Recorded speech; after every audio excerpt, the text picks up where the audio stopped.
ಹಳೆಯ ಚಿನ್ನದ ಒಡವೆನ ಅಧಿಕ ಬೆಲೆಗೆ ಮಾರಬೇಕೆ ಅಂದ್ರೆ ಆಟಿಕಾಗೆ ಕಾಲ್ ಮಾಡಿ 8880300300. Attica gold company. ಇನ್ನು ಕಾವೇರಿಗಾಗಿ ಮೈಸೂರಿನಲ್ಲೂ ಕೂಡ ಆಕ್ರೋಶ ಹೆಚ್ಚಾಗಿದೆ. ಮೈಸೂರಿನಲ್ಲಿ ಕನ್ನಡ ಸೇನಾ ಪಡೆ ವತಿಯಿಂದ ಪ್ರತಿಭಟನೆ ಆಗ್ತಾ ಇದೆ. ಮೈಸೂರಿನ ಹಳೆ ಜಿಲ್ಲಾಧಿಕಾರಿ ಕಚೇರಿ ಮುಂದೆ ಈ ಪ್ರತಿಭಟನೆ ನಡೀತಾ ಇದ್ದು CWRC ವಿರುದ್ಧ ಧಿಕ್ಕಾರ ಕೂಗಿ ಆಕ್ರೋಶ ವ್ಯಕ್ತಪಡಿಸಲಾಗ್ತಾ ಇದೆ.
ಕಾವೇರಿ ಅಚ್ಚುಕಟ್ಟು ಪ್ರದೇಶದಲ್ಲಿ ಈಗಾಗಲೇ ರೈತರು ರೊಚ್ಚಿಗೆದ್ದಿದ್ದಾರೆ. ಯಾವುದೇ ಕಾರಣಕ್ಕೂ ತಮಿಳುನಾಡಿಗೆ ನೀರು ಬಿಡಬಾರದು ಅಂತ ಪಟ್ಟು ಹಿಡಿದಿದ್ದಾರೆ.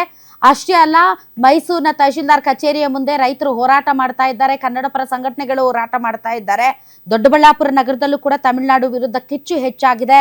ರೈತರು ಮತ್ತು ಕರವೇ ಕಾರ್ಯಕರ್ತರಿಂದ ಧಿಕ್ಕಾರಗಳು ಮೊಳಗ್ತಾ ಇದ್ದಾವೆ. ಯಾವುದೇ ಕಾರಣಕ್ಕೂ ಕಾವೇರಿ ನೀರು ಬಿಡಬಾರದು ಅನ್ನುವಂತ ಒತ್ತಾಯ ಜಾಸ್ತಿ ಆಗ್ತಾ ಇದೆ. ತಹಶೀಲ್ದಾರ್ ಮೂಲಕ ಸರ್ಕಾರಕ್ಕೆ ಮನವಿ ಪತ್ರ ಕೂಡ ರವಾನೆ ಮಾಡ್ತಾ ಇದ್ದಾರೆ. ಹೌದು, ಮತ್ತೆ ಯಾಕೆ ಅಂದ್ರೆ ನಮ್ಗೆ ಕುಡಿಯೋದಕ್ಕೆ ನೀರಿಲ್ಲ. ನೋಡಿ, ಬೆಂಗಳೂರು ಇಷ್ಟು ದೊಡ್ಡ ಮಹಾನಗರವಾಗಿ ಬೆಳೀತಾ ಇದೆ.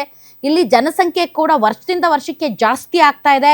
ಬೆಂಗಳೂರು ಯಾವತ್ತೂ ಕೂಡ ಯಾರನ್ನು ಬರಬೇಡಿ ಅಂತ ಹೇಳಿಲ್ಲ, ಎಲ್ಲರನ್ನೂ ಕೂಡ ತನ್ನ ಮಕ್ಕಳು ಅನ್ನೋ ರೀತಿಯಲ್ಲಿ ಸಾಕಿ ಪೋಷಿಸ್ತಾ ಇದೆ. ಈ ಬೆಂಗಳೂರಿಗರ ನೀರಿನ ದಾಹವನ್ನ ನೀಗಿಸೋದಕ್ಕೆ ನೀವು ಎಷ್ಟು 30-40 ಹಂತ ಮಾಡಿದ್ರು ಕೂಡ ಕಡಿಮೆ ಸಾಕಾಗಲ್ಲ ನೀರು. ಅಂತಹ ಸಂದರ್ಭದಲ್ಲಿ ಈಗ ಇರುವಂತಹ ನೀರಿನ ಲಭ್ಯತೆ ಏನಿದೆ ಅದು ಕುಡಿಯೋ ನೀರಿಗೆ ಮಾತ್ರ, ಮತ್ತೆ ಯಾವುದೇ ಬೆಳೆ ಬೆಳೆಯೋಕ್ಕೆಲ್ಲ ಇಲ್ಲ. ಸೊ ಯಾವಾಗ ಬೆಳೆ ಬೆಳಿಬಾರ್ದು ಅಂತ ಮುಖ್ಯಮಂತ್ರಿಗಳು ಹೇಳಿದ್ರು, ಆವಾಗಲೇ ರೈತರ ಆಕ್ರೋಶದ ಕಟ್ಟೆ ಒಡೆದು ಹೋಯ್ತು. ಯಾಕೆ ಅಂತಂದ್ರೆ ನಮಗೆ ನೀರಿಲ್ಲ ಅಂತೀರಿ, ಆಮೇಲೆ ಆದೇಶಗಳು ಬಂದ ಮೇಲೆ ನೀವು ತಮಿಳುನಾಡಿಗೆ ಅಲ್ಲಿನ ರೈತರ ಬೆಳೆಗಳಿಗೆ ನೀರು ಹರಿಸ್ತೀರಿ, ನಾವು ಮಾತ್ರ ಸಾಯ್ಬೇಕು, ಬೇರೆ ರಾಜ್ಯದ ರೈತರು ಮಾತ್ರ ಬದುಕಬೇಕಾ ಅಂತ.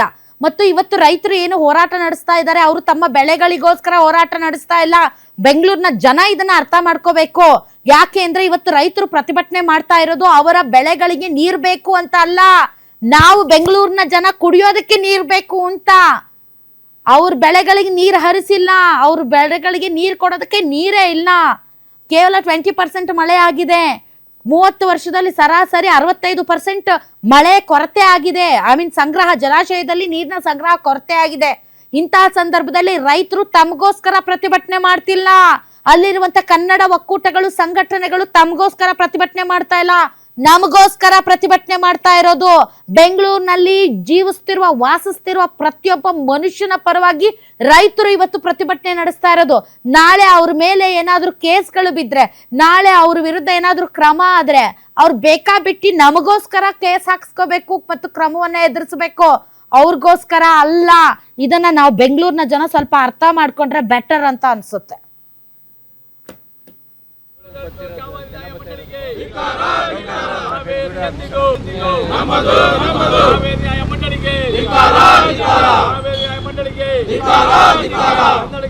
ವಿರೋಧವಾಗಿರುವ ಕಾವೇರಿ ನ್ಯಾಯ ಮಂಡಳಿಗೆ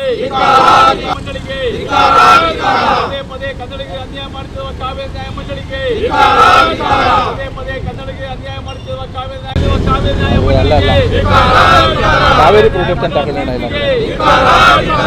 ಪದೇ ಕನ್ನಡಿಗರಿಗೆ ಅನ್ಯಾಯ ಮಾಡುತ್ತಿರುವ ಕಾವೇರಿ ನ್ಯಾಯ ಮಂಡಳಿಗೆ ಮುಖ್ಯಮಂತ್ರಿ ವಿಜಯ್ಗೆ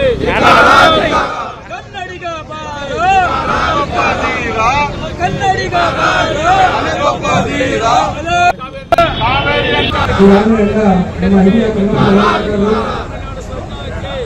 ಆಸ್ತಿ